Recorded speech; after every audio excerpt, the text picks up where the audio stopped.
In this episode, we get to jam out on the final day of the tournament as we begin with a duel between Roa and Romin. Hey there, my name is Rex, and it's time for episode 49 of Yu-Gi-Oh! Sevens. Pretty good one and cool one. Like I said, things are beginning with the tournament. Of course, we get a little bit of the continuing mystery at the very beginning of the episode as we see both Schrodinger and Arai, who still work for Neil. It's kind of interesting, I didn't really think about that, but they're still with Neil, but they're helping to try and crack what's going on with the whole situation, who gave that the plan to everybody, what's going on. But really, that's kind of the only thing we get for the developing story, because most of the episode is focused on this duel, and I really like that, actually. The whole episode is basically this duel, and as we're beginning this final round between the final two teams, Yuga's team, Luke's team, it's really cool. And as soon as we get things started, yes, it basically is this whole duel for the episode, which, yeah, definitely enjoyed. So Roa is going first, and he's got some interesting strategies. One card specifically I thought was interesting is that it randomly summons two monsters from his opponent's hand, but he gets to summon two monsters from his hand. But then, that leads into him summoning Royal Demon's Death Doom, which has an effect to destroy his opponent's monsters and burn them. So right off the bat, on basically turn 0, he's able to get some damage in, which, I thought was a pretty good idea. However, on Roman's turn, then she's able to start bringing out monsters. One thing I actually liked is, she summons out Can D, that small little monster that was, it was put in her deck by Princess G, I believe. It was pretty much implied that it appeared in her deck after she bumped into Princess G, all that.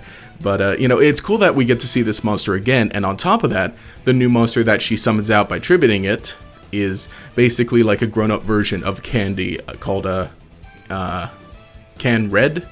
Yeah, Can Red. But, it's a cool little monster, and it looks nice, and I like the whole visual similarity, but that is basically a grown-up version. And this one has got an interesting effect that I think, really works out for her deck, in that, it can return a monster from her field to her hand. And in rush duels, where you basically get unlimited normal summons, that's really good because that lets you loop the effect, and she's able to do that with Romance Pick, loop the effect to send cards and add cards. It's good because it gets things going. So, I like that at least. And, it's kind of interesting. During this duel, Roman notices something is off with Roa, and, wondering what exactly it is. But then she kind of reveals it to him that he can't stand on stage alone. And, being part of a band, right, with RoaRomin, again with Roman and his two friends, Geta and Ushiro, who are watching the duel, that really works out. But by himself, he's not necessarily a solo act.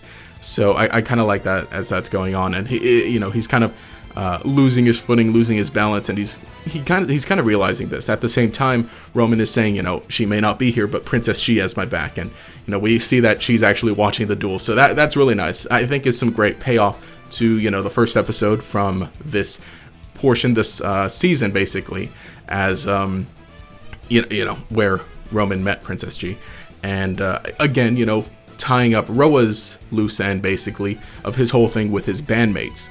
And so, I really like that. That's good, some great payoff. And again, having this duel between the two cousins, again, is something that was destined, right, meant to happen. So I'm really liking all this.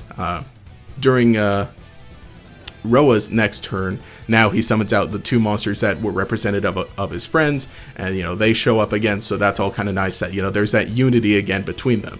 And on top of that, he summons out another he summons out Death Doom again that was destroyed. So now he's got all his three big monsters that are basically him and his bandmates, and Rowan's able to survive this turn by boosting her monster's attack. When this happened, when he summoned out these monsters, I was like, oh gosh, is he gonna win? Because going into this duel, I'd expected that Roman would be the one to win, but it really did seem like he had it there for a second. But then going into Roman's turn during her, now she's able to wrap things up and finally win this duel. She's at about 300 life points, but of course with her deck that requires paying life points, she has quite a few cards that allow her to gain back life points on top of that. So having all that works out. She gains a bunch more life points and is able to pay them all back down to basically summon out Prima Guitarna, which I think is great too. Her summoning out her original monster, the one that was given to her by Princess G originally, way back in the day, and is able to pump this monster up and attack over Royal Demon's Death Doom, defeat Roa. I think, you know, all of that just worked really well. I think this is just a really solid duel, especially like, you know, in terms of narrative, right? Because you see all these narrative plot points coming together and, you know, pay off to a bunch of other episodes. So I think definitely great duel. And that is basically the episode. The episode ends because, you know, like I said, the duel was basically the whole episode, which I think was a good thing. And, you know, if we get that with the next few episodes, or at least, you know, a majority of the episode is the duel, I think is going to be great. However, you know, it's looking like the next episode is going to be a duel between Neil and Gakuto. So how that's going to work out, I don't exactly know. In terms of points, they're both now tied. After this duel, they're both now tied at 770. So, but at that point, so if it's a duel, then Gakuto and Neil, let's say Neil wins, because I think that might happen, puts Luke's team at 777, would it? And then I guess the final duel would, if Yuga wins against Luke, that puts Yuga's team at 777, so they're both tied.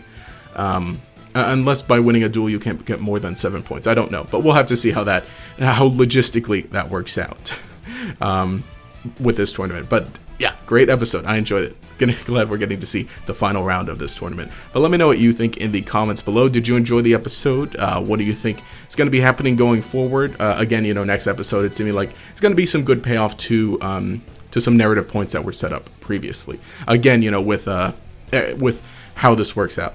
That's just, you know, just this release, this enjoyment of these final episodes, these final duels of this arc portion. But yeah, let me know what you think in the comments below. We'll continue the discussion down there. If you enjoyed the video, leave a like, subscribe, and enable notifications to stick around for future videos. Anyway, this has been Rex. Have a nice day.